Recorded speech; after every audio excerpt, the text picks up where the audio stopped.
옆에 계신 분들 많지 않으시지만 한번 인사 나누겠습니다. 더위에 고생하셨습니다. 더위에 고생하셨습니다. 오늘 밤에 뵙게 돼서 반갑습니다. 오늘 밤에 뵙게 돼서 참 반갑습니다.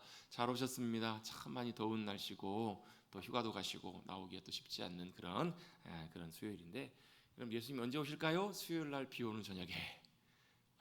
수요일 날 저녁 예배 비 올 때 제일 많이 안 오신다고 웃자고 농담처럼 이렇게 하는 그런 농담도 있었는데요. 여러분, 오늘 저녁에 이 자리에 나오신 우리 사랑하는 성도님들 주님의 이름으로 환영하고 주님의 이름으로 축복합니다. 주님께서 늘 함께해 주셔서 늘 주님과 함께하는 기쁨을 누리시는 우리 사랑하는 성도님들이 되셨으면 좋겠습니다.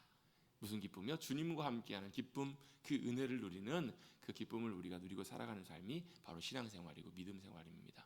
우리가 처음 교회를 나올 때, 처음 이제 우리 신앙생활을 하려고 할 때 다 나름대로 각자의 이유와 각자의 의미를 갖고 목적을 갖고 신앙생활을 하게 됩니다. 마음의 평안을 얻기 위해서, 또 어때요? 교회 가면 여러 가지 좋은 것들이 있습니까? 옛날에 어렸을 때는 막 학생들이 그렇잖아요. 중고등학생들은 뭐 예쁜 여학생, 예쁜 남학생 있는지 보려고 그렇게 가기도 하고, 또 옛날에 뭐 문학의 밤 같은 거 할 때는, 그 당시에는 여러분 그런 문화가 청소년들 사이에서 많지 않았기 때문에 교회에서 문학의 밤을 하고 연극을 하고 뭐 중창 합창을 하고 뭐 이렇게 악기 같은 걸 연주하고 하면 그런 것들 자체가 참 뭐랄까 이렇게 관심 있는 그런 일들이어서 그렇게 교회로 오기도 하고, 더 어렸을 때는 어때요? 더 어렸을 때는 뭐 주는 간식, 옛날에는 그렇잖아요. 눈깔 사탕 하나만 줘도, 여러분 그거 어디예요? 그거 여러분 뭐 하나 얻기도 쉽지 않은데 그거 가가지고 받아 먹고 그거 받기 위해서 교회 가기도 하고, 그렇게 이제 교회들을 와서 신앙생활을 하게 되는 그런 많은 여러 가지 케이스들, 여러 가지 경우들이 있습니다. 그런데 어떤 모양, 어떤 모습, 어떤 마음을 가지고 교회를 나오기 시작하고 신앙생활을 하기 시작하였더라도 중요한 것은 우리의 신앙생활은, 우리의 믿음 생활은 뭘요? 우리가 믿고 신앙하는 그 하나님과 함께 나아가는 것, 함께하는 그 기쁨을 누리고 살아가는 것, 그게 신앙생활의 제일 중요한 목적이고 이유라는 것입니다. 신앙생활하면서 여러 가지 뭐 어려움 만났을 때 도움을 받는 거, 하나님 앞에 기도하고 하나님 나 도와주세요, 그래서 도움을 받는 거, 그것들도 그 안에 포함되겠죠. 근데 그것이 가장 중요한 주된 목적이 아니라 뭐가 중요해요? 여러분, 아이에게 부모가 필요해요, 안 필요해요? 필요해요. 왜요? 어떤 목사님 아들이 학교 갔다 왔는데 편지를 써왔대요. 평상시 안 하던. 왜 편지를 써왔나 봤더니 어버이날을 앞두고 학교 선생님이 아이들한테 편지를 쓰라고 한 거예요. 부모님한테. 이 아들이 어떻게 편지를 썼을까요? 어머니 아버님 감사합니다 썼겠죠. 왜 감사해요? 학교도 보내주시고 밥도 먹여주시고 옷도 사주시고 그렇게 해서 감사하다고. 맞는 말이긴 해요. 그죠? 근데 아빠 엄마가 그 말을 들을 때 고맙기도 하지만 어때요? 야, 그럼 엄마 아빠가 밥 사주고 옷 입혀주고 뭐 이것만 하는 사람이냐? 아이에게는 뭐가 엄마 아빠가 왜 필요해요? 밥 사주고 옷 입혀주고 학교 보내주기 위해서 필요해요. 얘 그걸로 해서 필요해요. 근데 어때요? 아이들에게는요, 그것이 있던 없던 누가 필요해요? 엄마 아빠가 필요해요. 부모님이 필요하다고요. 당연히 마땅하게 부모로서 해줄 수 있으면 해주겠죠. 제일 좋은 것을 해주기를 원하는 것이 부모의 마음이잖아요. 근데 여러분, 그것이 진짜 자녀와의 부모와의 관계에 있어서 중요한 목적이 아니잖아요. 애들이 그래요. 엄마 아빠가 필요한 목적이 뭐예요? 용돈 줘야 되니까. 그래서 옛날에 뭐 그런 안타까운 좀 그런 것도 있었잖아요. 아빠만 빼놓고 엄마와 자녀들만 따로 카카오톡 방을 만들어 놔가지고 자기들끼리 소통을 하는 거예요. 근데 아빠가 거기서는 뭐가 존재가 되는 거예요? 현금 지급기가 되는 거예요. 아빠는 집에 왜 필요해요? 돈 갖다 주는 사람. 자기들끼리 끼리끼리 뭐예요? 자기들끼리 막 좋아하면서 아빠는 뭐래요? 아빠는 돈만 벌어다 주면 된다고. 아빠가 그것에 충격을 받고요, 집을 나가셨다는 거예요. 아빠는 그런 존재가 아니잖아요. 아빠는 어때요? 아빠도 가족이고 아빠도 자녀와의 관계에서 어때요? 아버지와 아들과 또 딸과 아빠와 자녀와 이 관계 속에서 살아가는 그런 존재잖아요. 여러분, 우리가 하나님 앞에 믿음으로 나갈 때 우리 하나님을 찾고 구하는 이유와 목적도 뭐예요? 하나님께서 주실 것, 하나님이 주시길 바라는 것들, 우리가 바라고 원하는 것들, 그거 주시는 하나님으로 우리가 족한다면 하나님 참 섭섭하실 거예요. 왜요? 하나님은 뭘 원하세요? 우리가 하나님을 우리 아버지로, 하나님의 자녀로 어떻게 해요? 함께 사랑 안에 살아가는 그 기쁨과 즐거움을 하나님께서 누리기를 원하시는 거예요. 그걸 한마디로 성경에서 뭐라고 하냐면요, 하나님과의 사랑의 교제라고 표현해요. 그게 신앙생활의 제일 중요한 목적이에요. 그래서 여러분, 찬송가 314장 15장에 314장 15장 맞죠? 뭐라고 이렇게 찬송해요? 내 구주 예수를 더욱 사랑.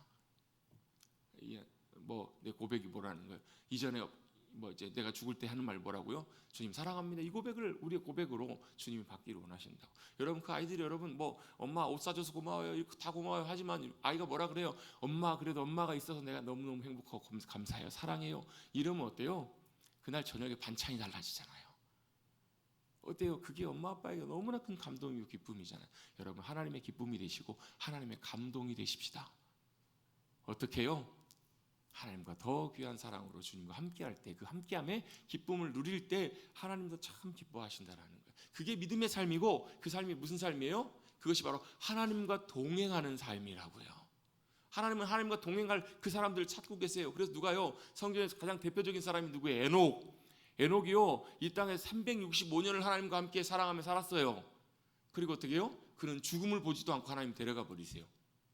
죽음도 경험하지 않고 하나님이 얼마나 좋으셨으면 얼마나 기뻐하셨으면 그를 데려가 버리신다니까요. 근데 성경에서 에녹에 대한 설명은 딱 한 가지밖에 안 나와요. 그가 뭐 했다고요? 그가 365년을 살면서 하나님과 동행하였더라 그 표현밖에 안 나와요. 근데 그게 얼마나 하나님이 좋으셨으면 죽음도 경험하지 않고 죽음도 통과하지 않고 그냥 데려가 버리신 거예요. 그게 하나님이 참 기뻐하시고 원하시는 일이기 때문에 그래요. 그리고 지금도 마찬가지로 하나님 누굴 찾으시는가? 그렇게 믿음으로 하나님과 동행하며 주님과 함께 나아가는 주님과 함께 살아가는 하나님의 귀한 자녀들을 거룩한 백성들을 주님께서 찾고 계신 줄로 믿습니다.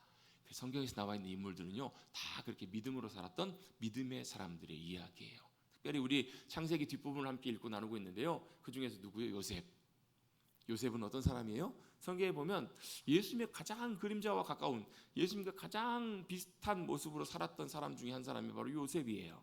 자, 요셉 하면 처음에 딱 등장하는 창세기 37장에 요셉이 딱 등장했을 때 어떤 장면이 제일 인상적이세요? 물론 아버지로부터 사랑받고 채색 옷을 입고 있었던 요셉의 모습도 기억나지만 그거보다 더 강렬하고 가장 중요한 가장 핵심적인 요셉의 등장 장면에 제일 중요한 게 뭐예요? 꿈이잖아, 꿈. 요셉이 꿈을 꾸잖아요. 2번이나 연달아 꾼다는 말은 무슨 말이에요? 확실하다는 거잖아요. 어때요?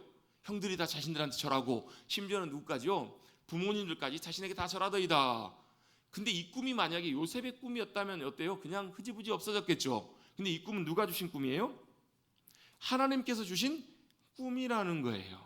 여러분 우리 꿈하면 뭐가 생각나요? 우리는 꿈하면 장래 희망, 개꿈 말고 잠잘 때 꾸는 꿈 말고 여러분 꿈은 내가 여러분 계속 그걸 골똘히 생각하고 고민하고 걱정하고 그렇게 있으면 잠잘 때도 그 꿈 꿉니다.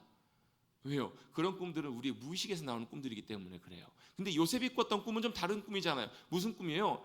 자기의 꿈이 아니라 자기의 희망사항이 아니라 누가요? 하나님이 그에게 넣어주신 꿈이라는 거예요. 하나님의 비전이고 하나님의 계획이고 하나님이 이루실 일 그것을 바로 누구에게? 요셉에게 주셨다라는 거예요. 자기의 꿈과 비전은 어디서부터 나오냐면 출처가 자기예요. 자기. 내가 의사가 되고 싶어. 이게 자기 꿈이에요. 이건 누가요? 자기로부터 나오는 꿈이에요.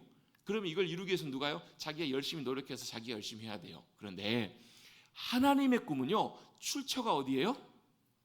하나님이세요. 하나님으로부터 시작한 일이라고요. 그러면 그 일들을 이루시고 완성하시는 분이 누구세요?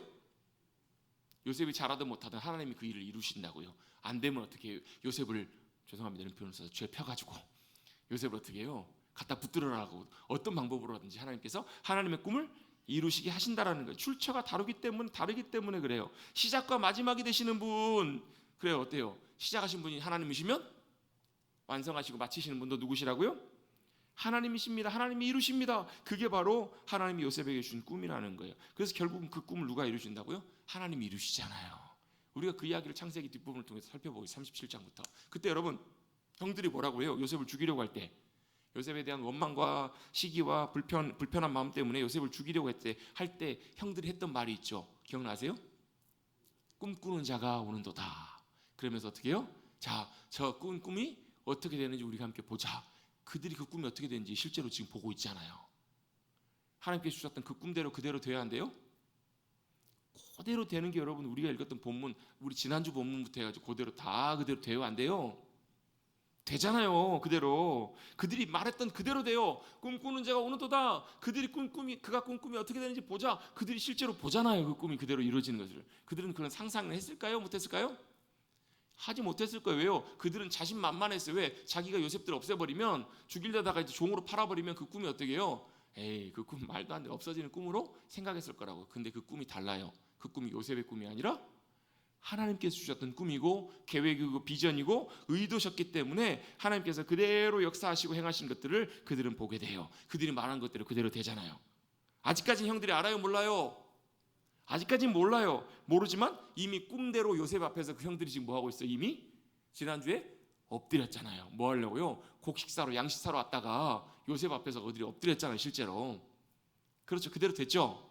그대로 된 그 이후의 준비의 내용들이, 물론 그 과정 속에서 하나님께서는 요셉을 준비시켰어요. 어떻게? 철저하게. 정말 죽을 고생도 했어요.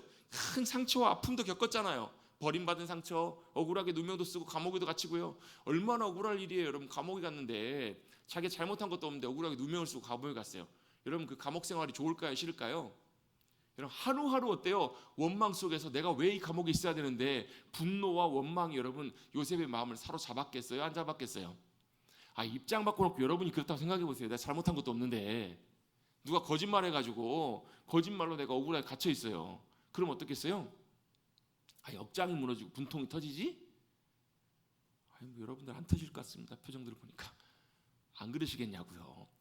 여러분, 성경 읽을 때 여러분 성경에 나오는 인물들, 상황들을 여러분 나의 상황으로 같이 여러분 빗대어서 같이 이렇게 맞물려서 보셔야 돼요. 남의 얘기처럼 이렇게 보기 시작하면 그 하나님의 말씀이 전혀 내 말씀으로 와닿지 않아요. 여러분, 내가 요셉의 상황이라면, 내가 요셉의 상황에서라면 하나님께서 나에게 어떻게 말씀하시고 내가 어떻게 반응했을지, 여러분 그런 것들을 여러분 한번 생각해 보시면서 성경을 읽으시는 것이 참 도움이 많이 돼요. 요셉이 얼마나 억울했겠냐고, 얼마나 답답하고 힘들었겠냐고. 근데 결국 그 모든 과정을 통해서 누가요? 하나님께서 그 모든 것들을 이뤄가시는, 성취하시는 과정이었다고요. 나중에 누가 요셉이 그걸 알잖아요. 하나님이 나를 이래서 이곳에 보내셨고, 그래서 요셉이 뭐라고 얘기를 해요? 형들한테 형들이 나를 판 것이 아니라고. 실제로 형들이 팔았잖아요. 억울하게 누명 쓰고 감옥도 갔잖아요. 그런데 만약에 그 감옥에 가지 않았다면 어떻게 됐을까요? 몰라요. 하나님 다른 방법으로도 역사하실 수 있으셨겠지만 분명한 것 하나는 요셉이 감옥에 가고, 그랬기 때문에 요셉이 뭐가 된 거예요? 바로 왕 앞에 서고 총리가 되게 되잖아요. 그 모든 과정들이 뭐라고? 하나님의 섭리, 하나님의 계획, 인도하심 가운데 있었다라는 것을 그가 고백하고 깨닫게 되고 고백하게 되잖아요. 그래서 뭐가요? 나를 보내신 분이 누구시라고요? 하나님이시라고요. 뭐 하려고요? 당신들과 가족들과 애굽과 이 땅의 모든 사람들을 구원하시려고, 살리시려고 나를 보내신 분이 하나님이시라는 것, 그가 그것을 깨닫게 되고 알게 돼요. 그랬더니 어떻게 돼요? 그 과정, 과거에 있었던 상처들과 아픔들과 원망과 이런 것들이 다 씻은 듯이 다 사라져버리잖아요. 자, 만약에 여러분이 만약에 요셉이었다고 쳐보세요. 요셉이, 여러분이 하나님의 인도하심 가운데 총리가 됐어요. 총리가 됐는데 형들이 와가지고 엎드려가지고 양식 좀 달라고 이러고 있으면 여러분 어떻게 하실래요? 줄까 말까? 줘 말어? 어떻게 해요? 여봐라, 당장 저들을 다 옥에 가두고 하옥하고 고문해라. 그렇지 않으셨을까요? 왜요? 여러분, 자기 죽이려고 했던 형들이잖아요. 자기 팔아버리고 얼마나 그동안 20년 동안 애굽에서 고생 많이 했어요. 최소한 20여 년이에요. 22년이에요.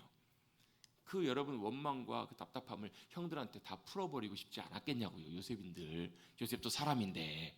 근데 어때요? 요셉은 전혀 거기에 대해서, 형들에 대해서 그런 원망이라는 것들은 전혀 보이지 않아요. 왜요? 하나님 안에서 그 모든 것들이 이미 다 해결된 상태예요.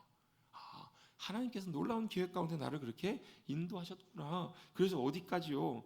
하나님께 세우신 자리에 서게 된 거잖아요. 어디? 바로 앞에 감옥에 죄수로 있다가 갑자기 갑자기 하루아침에 어디 앞에요? 바로왕 앞에 서게 되고, 바로왕 앞에서 꿈을 해석하고 난 다음에 어때요? 바로 그 왕자 빼놓고는 제일 높은 자리, 애굽을 통치하는, 왕의 권세로 모든 것을 다스리고 통치하는 제일 높은 자리, 그 권한까지 다 위임받고 서게 되잖아요. 말 그대로 무슨 말이에요? 하늘에 나는 새도 떨어뜨릴 수 있는 권한을 요셉이 지금 갖게 된 거잖아요. 그런 지위와 권한을 받고 어떻게 하는 거예요? 애굽의 바로가 꾼 꿈대로 그대로 애굽을 풍년 뒤에 흉년을 다 준비하고 이렇게 하고 있잖아요. 그때 누구를 만나요? 곡식을 사러 왔던 형들을 만나게 돼요. 요셉이 형들을 알아봐요? 못 알아봐요? 다 알아봐요. 바로 요셉은 알아봐요. 근데 형들은 요셉을 알아봐요? 못 알아봐요? 못 알아봐요. 왜 그랬을까요? 요셉이 지금 뭘로 있어요? 애굽에? 총리로 있다고요. 지금으로 말하면 다른 나라의 총리로 돼 있어요. 그럼 어떤 모습으로 살까요? 요셉도? 애굽인처럼 그렇게 옷도 입고 머리도 하고 그렇게 살고 있었겠죠. 심지어는요, 오늘 본문에 보면 무슨 내용이 나오냐면 통역을 해요. 통역. 요셉이 여러분 그 형들하고 말이 안 통하겠냐고요. 같이 10몇 년을 같이 살았는데, 근데 지금 요셉은 뭐 하고 있어요? 애굽의 총리를 하고 있어요. 무슨 말을 했을까요? 만약에 요셉이 미국의 대통령이 됐다고 쳐봐요. 미국의 국무총리가 됐다고 쳐봐요. 무슨 말을 할까요? 영어를 하겠죠. 지금 여러분 이집트어로 애굽 말로 말을 하고 있는 거예요. 못 알아봤을 거예요. 겉모습도 완전히 달라졌어요. 그리고 무엇보다도 형들이 애굽의 총리가 된 요셉을 못 알아봤던 제일 결정적인 이유가 뭐였을까요? 왜 그랬을까요?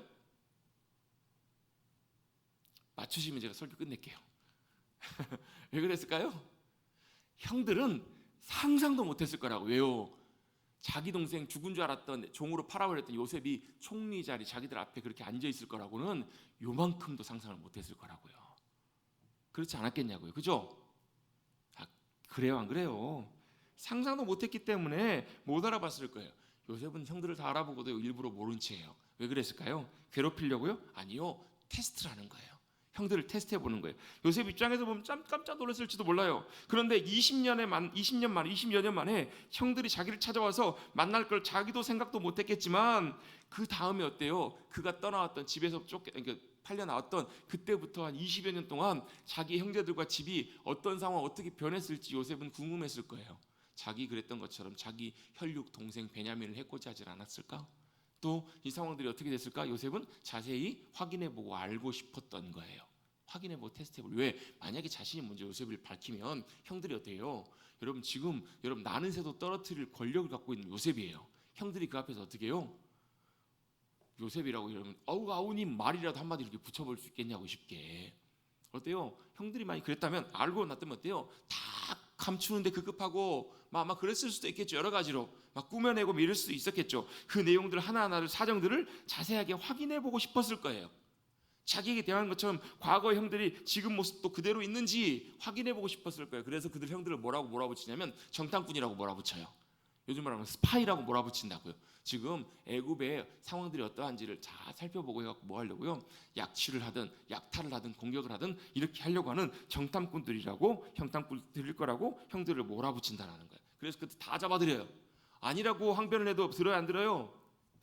우리는 어디야 가나안 땅에 있는 12형제로서 가나안 땅의 한 사람의 아들들입니다. 왜 10명이 우르르 몰려온 거 아니에요. 그래서 자기들이 다 형제라고 뭐 하고 있는 거예요? 자기들을 지금 결백을 증명하고 하려고 하는 거잖아요. 보통 형제들이 많기도 하지만 보통 뭐 서너 명, 너다섯 명일 수도 있잖아요. 10명이 우르르 왔어요. 근데 생김새도 같아요, 달라요? 다 다른 배가, 벌써 여기만 해도 몇 명이, 엄마가 3명이, 엄마가 3명. 다 다를 수도 있겠죠. 그러니까 충분히 그럴 수 있었을 거예요. 요셉 입장에서 일부러 정탐꾼이라고, 스파이라고 일부러 이렇게 몰아붙입니다. 자기들 항변하면서 무슨 얘기까지 해요? 그 12명이었는데 한 명은 없어졌고 한 명은 아버지와 함께 있다고, 이것까지 술술술 다 지금 불고 있는 거잖아요.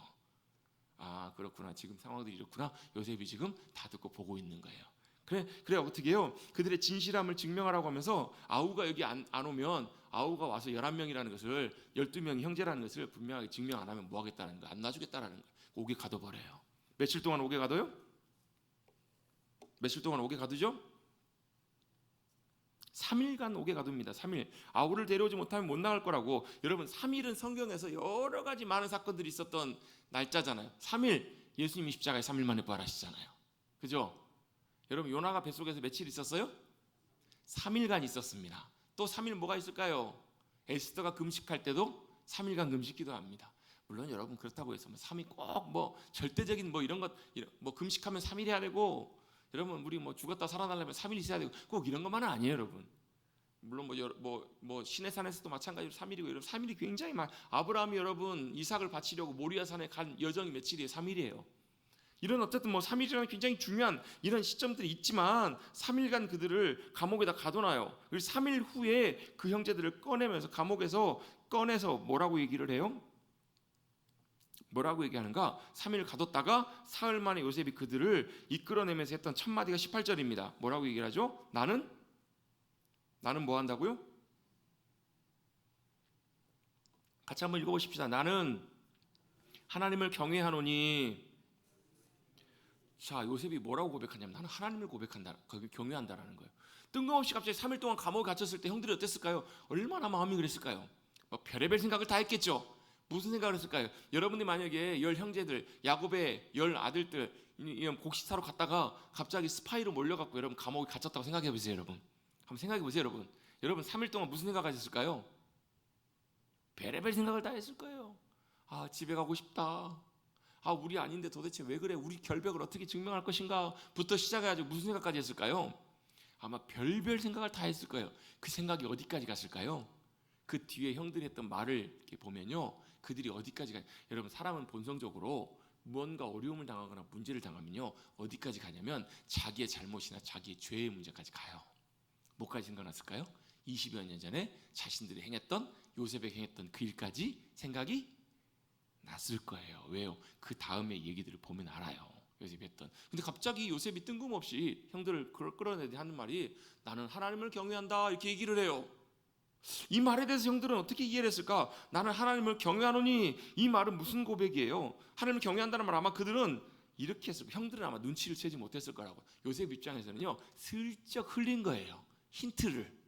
나는 하나님을 경외한다 라고 했을 때 슬쩍 여러분 힌트를 흘리는 건데, 형들은 전혀 눈치를 못 챘을 거라는 얘기예요. 왜요? 하나님을 경외한다는 말을 아마 이들은 이렇게 이해했을 확률이 높아요. 왜? 아, 애굽 사람이니까 애굽에 있는 어떤 신을 믿고 애굽에 있는 신을 신뢰하기 때문에 그 신 앞에서 내가 어떻게 해요? 정직하고 진실하게 살아가는 사람이다. 이런 보통 일반적인 경우는 신앙하면, 그 일반적인 경우에서 종교에 신앙하면요 그 신을 믿기 때문에 뭐예요? 그 신한테 잘하고 따라가고 이런 의미로 받아들이잖아요. 그러니까 애굽에 있는 신을 믿는 사람이니까 윤리적으로나 도덕적으로 정직하고 신실하게 행하는 사람이라고 자기 얘기하는가 보다, 형들은 이렇게 이해했을 확률이 굉장히 높다는 거죠. 형들은 아마 이렇게 이해했을 거예요. 또 뭐예요? 지금 제정신이 아닌데 형들이 지금 곡식 사러 왔다가 졸지에 어떻게 해요? 갇혀가지고 지금 큰일 나게 생겼는데, 여러분 그런 요셉이 했던 말을 여러분 그들이 귀담아 듣고 잘 생각해 볼 그런 여력이나 있었겠냐고요. 정신이 없는데 그걸 신경 쓸 여력도 아마 없었을 거예요. 그냥 종교인으로서 그렇게 그냥 자신이 그렇게 진실한 사람이라고 얘기하나 보다 이렇게 얘기한다고요. 근데 실제로는 어때요? 요셉의 고백은 무슨 고백이 담겨 있어요? 그가 고백하는 하나님을 경외한다는 말은 그 하나님이 어떤 하나님이세요? 아브라함의 하나님, 이삭의 하나님, 그의 아버지 야곱의 하나님, 그 하나님이 자신의 하나님이고 그 하나님 앞에 내가 경외함으로 두려워함으로 뭐하는 사람이라는 거예요? 순종하는 사람이라는 것을 그가 지금 고백하고 있잖아요. 여전히 어때요? 요셉은 20여 년 동안 타국에 살면서도 여전히 어때요? 언약의 하나님, 여호와 하나님, 그분을 경외하고 믿음으로 지금 자신이 살아왔음을 고백하고 있는 거잖아요. 자신은 하나님을 그렇게 순종하며 경외하며 하나님을 두려워하기에 그렇게 믿음으로 주님을 잘 따라오는 사람이었다고 그는 고백하고 있어요. 만약에 형들이 조금만이라도 영적인 민감함을 갖고 있었던 사람이라면 그 긴박한 상황 속에서도 요셉이 했던 그 말의 힌트나 분위기들을 어쩌면 조금은 캐치했을지도 모르겠다고요. 근데 그들은 지금 어떤 상황이에요? 경황이 없는 상황이에요. 좋게 얘기해서 정신이 없는 상황이라고요.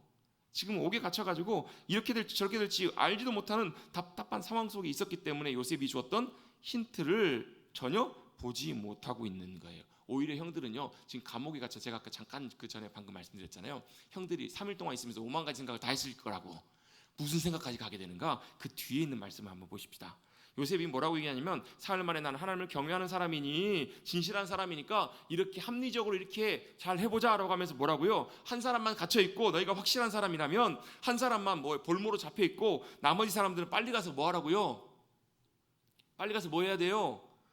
지금 가족들은 뭐 하고 있어요? 지금 기다리고 있잖아요. 뭘요? 양식이 없으니까 양식을 먹으려고 굶어 죽을까 지금 걱정할 상황이잖아요. 그러니까 뭐 하는 거예요? 자기가 자비와 긍휼을 베풀어 줄 테니까 나머지 형제들은 뭐 하라는 거예요? 빨리 가서 먹을 것을 빨리 책임져 주고 챙겨 주라는 거잖아요. 지금 이 제안을 하는 거예요. 그리고 나서 아우를 다시금 데리고 오면 이 말이 다 진실한 거라는 걸 자기가 믿어주겠다고, 이렇게 지금 요셉이 얘기를 하고 있는 거예요. 지금 그 말을 하자 형들이 어떻게 반응을 해요? 21절입니다. 21절 같이 한번 읽어보겠습니다. 시작. 그들이 서로 말하되 우리가 아우의 일로 말미암아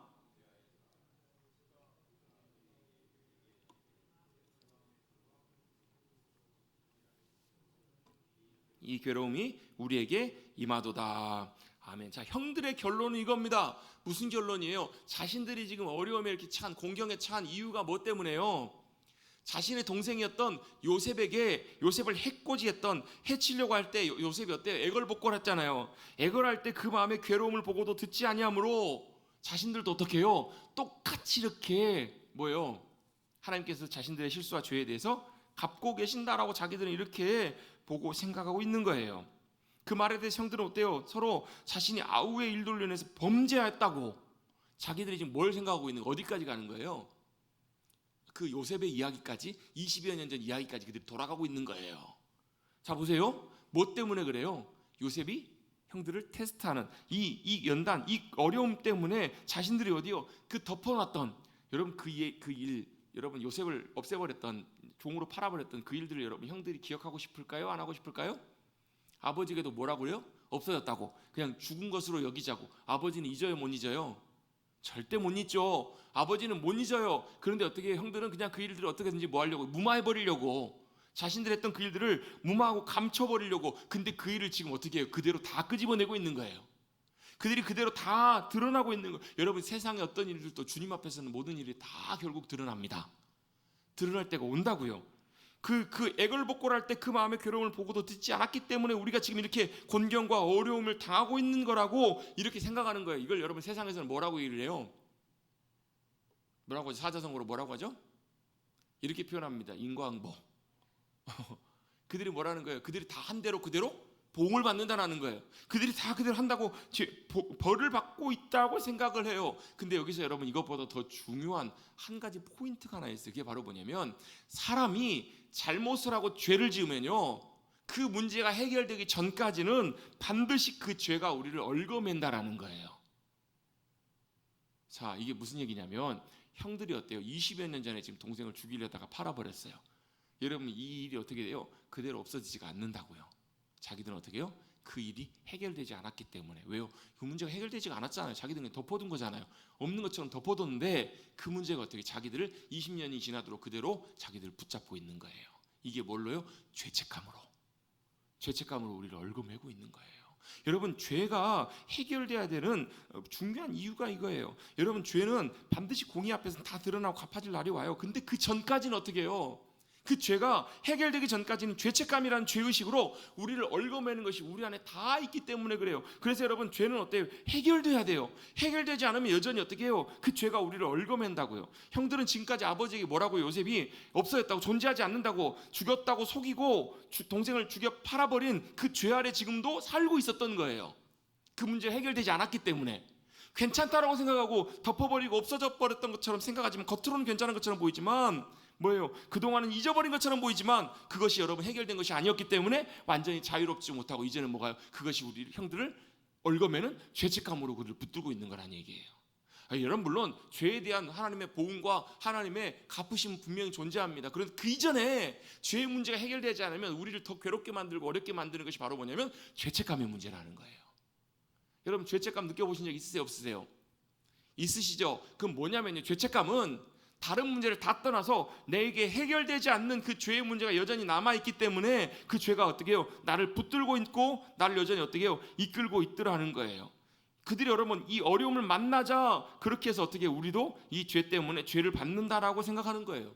이어서 뭐라고 해요? 르우벤 형이 뭐라고 해요? 그거 봐! 내가 그때 뭐라고 그랬어? 내가 뭐라고 그랬어요? 그 아이에 대해서 죄를 짓지 말라고 하지 아니하였더냐? 그래도 너희가 듣지 아니하였느니라. 그러므로 그의 핏값을 치르게 되었도다. 이렇게 얘기하고 있는 거예요. 지금 누가요? 르우벤이요. 왜? 그때 르우벤은 없었거든요. 그 자리에. 르우벤이 요셉을 어떻게든지 살리려고 빼돌려가지고 아버지께로 데려가려고 하다가 르우벤이 잠깐 없는 사이에 팔아버리잖아요. 형제들이. 그 얘기를 지금 하고 있는 거예요. 사실 어찌 보면 르우벤도 자유롭지는 못하지만 했던 얘기를 들먹이면서 뭐라고요? 핏값을 때 우리가 지금 치르고 있는 거라고. 여러분 르우벤이 말에 맞아요? 틀려요? 일부는 맞기는 맞습니다. 뭐 틀린 말은 아니에요. 그런데 여러분 여기서의 중요한 부분은 사실 이 문제가 아니에요. 겉으로는 괜찮아 보일지 모르지만 자유케 된 것이 아니라 죄책감 가운데 살고 있을 때 뭐라고요? 우리에게 중요한 문제는 이 죄로부터 자유케 되는 것이 제일 중요한 문제라는 거예요. 여러분 한번 죄를 지으면요 돌이킬 수는 없어요. 그 죄를 안 지었으면 제일 좋았겠지만 그 죄를 지으면 돌이킬 수는 없어요. 그럼 죄책감 가운데 살아가야 되는가? 아니요. 우리에게는 한 가지 길이 있어요. 그 죄의 문제를 해결할 수 있는 길이 있다고요. 그 길이 무슨 길이에요? 어떤 분들은 그런 분 많으세요. 특히 좀 연세 많으신 분들이 그런 얘기 많이 하세요. 무슨 얘기를 하시냐면 어디가 아프거나 뭐 가정에 문제가 생기면 뭐라고 얘기하세요? 그분들이 교회 다니시는 분들 그런 말 그렇게 많이 하세요. 내가 죄가 많아서 이런 얘기 정말 많이 하세요. 죄송하지만요, 앞으로 그 말 하지 마세요. 왠지 아세요? 죄가 많으면 해결을 하셔야죠. 죄가 많으면 해결하셔야지. 왜요? 주님 앞에 나가서 죄의 문제를 해결하셔야지. 여전히 그 문제를 들고 있는 거 그것도 바람직하지도 않고요. 어떤 분들은 그 문제 있어요. 하나님 앞에 회개하고 주님께서 그 문제를 해결하시고 용서해 주셨는데 여전히 돌아가가지고 또 뭐예요? 아이고 내가 죄가 많아서.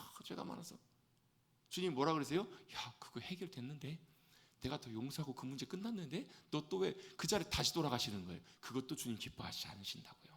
여러분, 죄책감은 우리의 비밀, 우리의 속 가운데 살아서 그대로 역사해요. 그 안에 그대로 남아있다고요. 언제까지요? 그 죄가 감춰져 있지만 그 죄가 여러분 다 드러나고 해결되고 뿌리 뽑힐 때까지. 그게 해결되고 뿌리 뽑히지 않으면 어떻게 돼요? 어떤 분은 이렇게 표현하세요. 그 죄가 우리 안에서 폭군이 되어서 우리를 무자비하게 다스린다고요. 죄책감이라는 게 뭐예요? 그 죄가 뭘요? 나를 붙잡는 거예요. 야, 너 그 죄 지었지? 그 잘못했지? 하면서 뭘요? 우리를 무자비하게 어떻게 해요? 죄책감으로 몰고 간다고요. 어디까지요? 가룟 유다 보세요. 가룟 유다 예수님 은 30에 팔고 나서 어떻게 해요? 그가 돌이키고 회개했다면 또 기회가 있을지 모르지만 그건 뭐 때문에요? 그의 죄 때문에, 죄책감 때문에. 죄책감이 어떻게 해요? 자기 자신에게 그 죄책감이 돌아가서 그 죄책감이 결국은 자기를 죽이잖아요. 죄책감의 문제는 여러분, 죄에서부터 죄가 우리를 쥐어들고 죄가 우리를 무자비하게 잡아 일으킬 때 생기는 문제라는 거예요. 그래서 어떻게 해요? 그 죄책감 때문에 삶에 일어나는 많은 일들이 뭘로 생각하냐면 하나님이 나를 벌 주시는 것으로 생각한다고요. 여러분, 여기서 잘 들으셔야 돼요. 여러분, 죄책감이 우리 가운데 주장하고 우리를 역사하면 여러분 어때요? 우리 그 잘못 때문에 하나님이 우리를 벌 주신다고 이렇게 생각한다고요.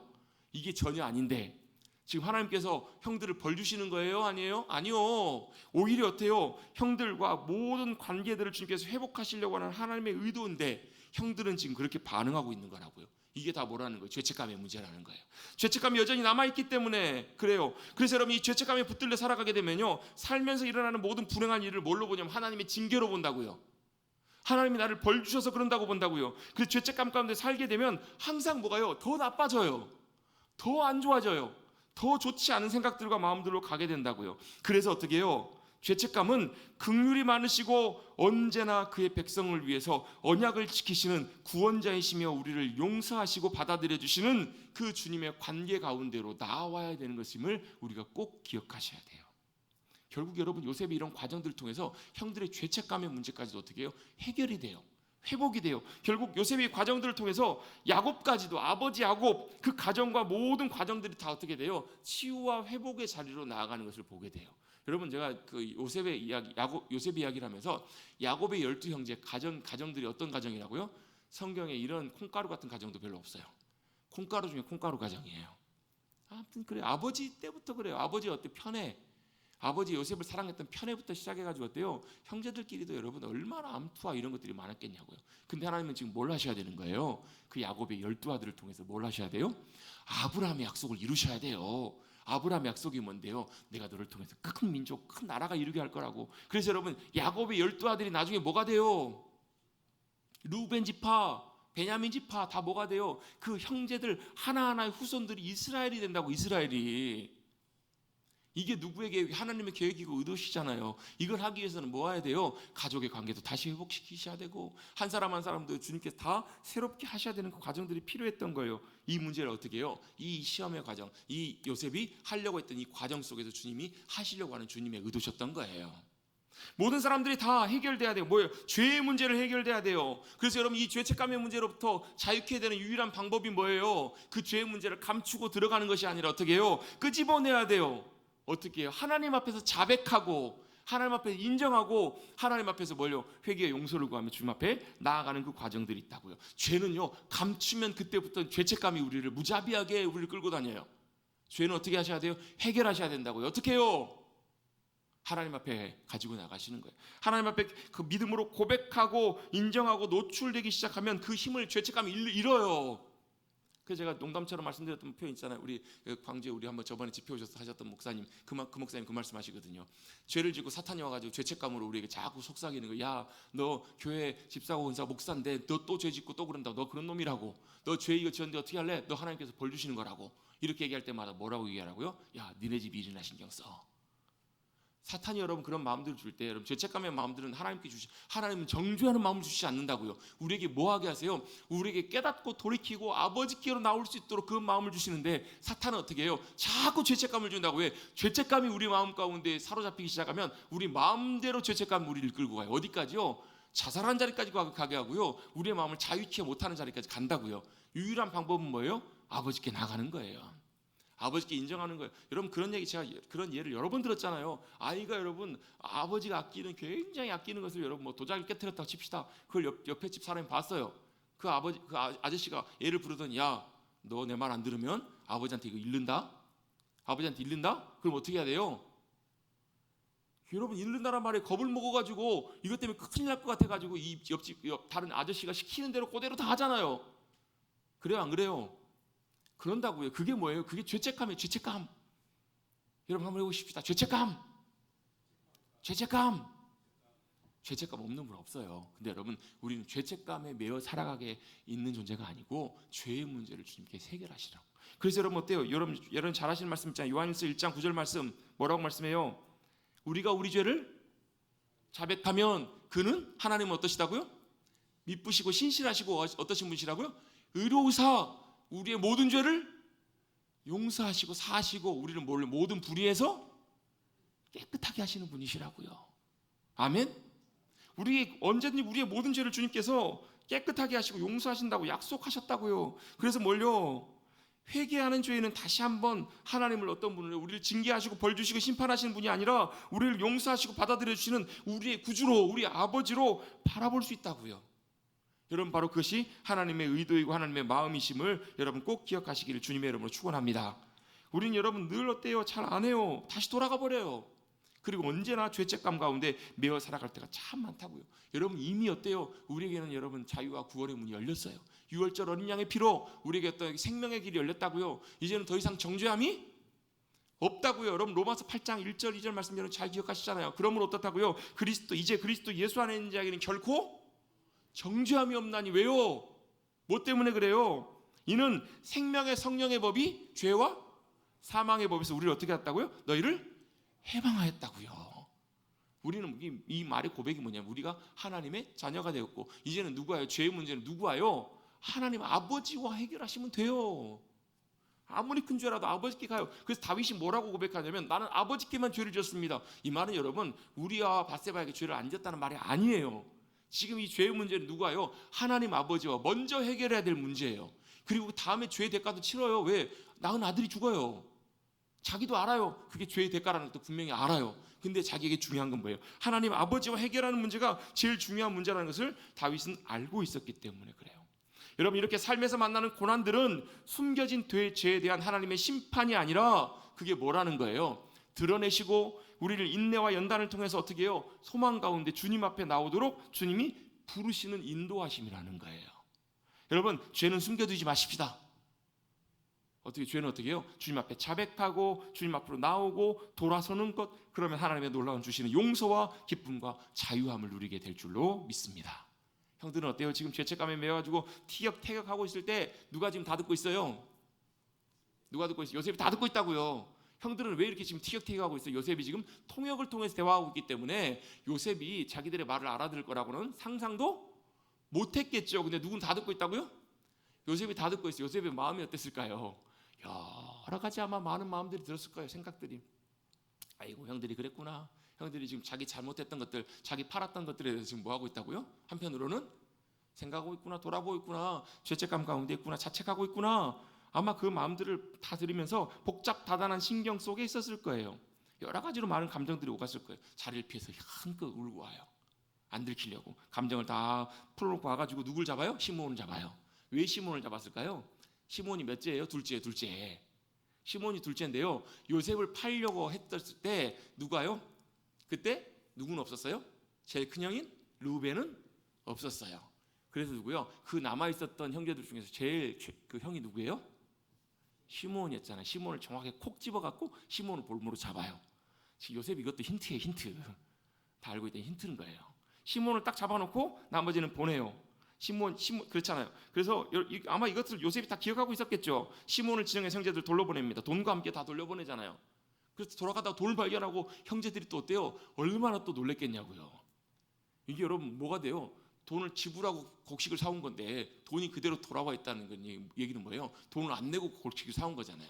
도둑으로 몰릴 수도 있는 것이고 어때요? 이게 얼마나 심각한 상황이에요. 혼비백산합니다. 형들이 뭐라고 얘기를 해요? 놀라면서 이렇게 얘기를 합니다. 28절에 보시면 그가 그 형제에게 말하되 내 돈을 도로 놓았도다. 보라 자루 속에 있도다. 한 사람이 발견하고 이 얘기를 하는 거예요. 그러면서 뭐라고 해요? 그들이 뭐라고 해가지고 혼이 나서 떨며 서로 돌아보며 말하되 하나님이 어찌하여 이런 일을 우리에게 행하셨는가, 이렇게 지금 그들이 얘기하고 있는 거예요. 아버지에게 가가지고 자초지경을 다 말합니다. 돈을 보면서 모든 식구들이 다 깜짝 놀라면서 두려워해요. 왜 이런 마음이 들까요? 두려워하고 염려하는 마음을 주시면서 그들이 무서워하라는 것이 아니라 뭐라는 거예요? 그들의 마음과 중심을 하나님 앞에 돌이키고 믿음으로 주님 앞에 나오도록 결단하는 그런 자리로 초대하고 계신다는 거예요. 여러분, 두려움이나 염려나 어려움들이 있을 때 이걸 통해서 여러분 우리가 깨닫고 자신을 돌아보고 하나님 앞에 하나님의 은혜와 도우심을 구하고 찾고 의지하며 나아가는 그것들이 된다면 그것은 여러분 우리에게 두려움이나 염려가 저주나 벌이 아니라 유익이 돼요.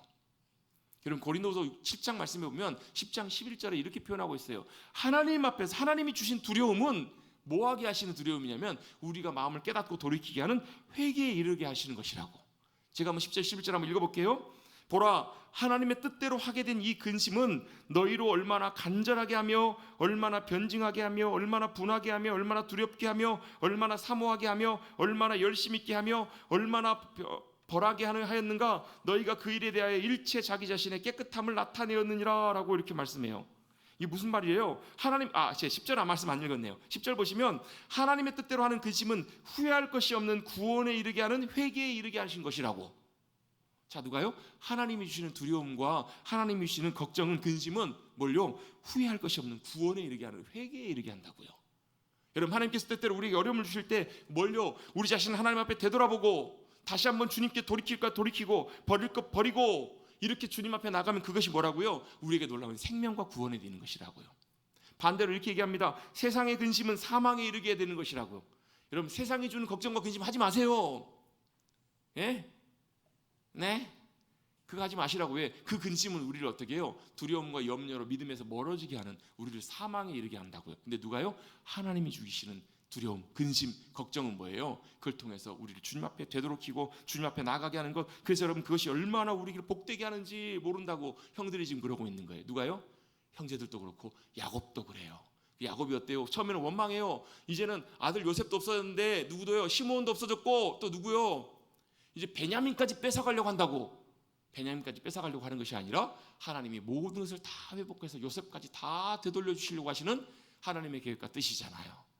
언제요? 야곱이 마지막 붙들고 있었던 베냐민까지도 다 주님 앞에 맡겨드리면서 무슨 고백을 해요? 우리 사실 오늘 읽지는 않았지만 오늘 본문이 43절 앞에 부분까지거든요. 야곱이 뭐라고 고백하냐면 하나님 이제 이르면 이르리라. 그 고백은 무슨 말이에요? 이제는 내가 다 주님 앞에 다 내려놓고 주님께서 긍휼을 베풀어 주시길 원한다고. 이제서야 누굴 찾아요?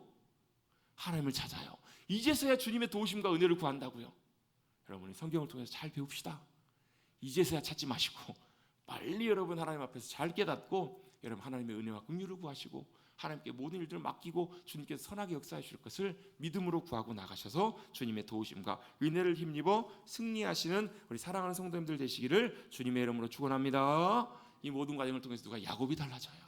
형들이 달라져요. 다 달라져요. 이 일들을 통해서 하나님께서 놀랍게 역사하시고 주님의 놀라운 구원의 역사, 회복의 역사로 이끄시는 이야기를 우리가 성경을 통해서 우리가 읽어가고 앞으로도 읽어가게 될 것입니다. 여러분 우리가 이 말씀들을 통해서 잘 배우고 믿음으로 나가셔서 우리의 삶의 자리에서도 주님의 기쁨으로 승리하시는 우리 사랑하는 성도님들 우리 모두가 되시기를 간절히 주님의 이름으로 축복합니다. 축복합니다. 우리 함께 찬송하고 기도하겠습니다.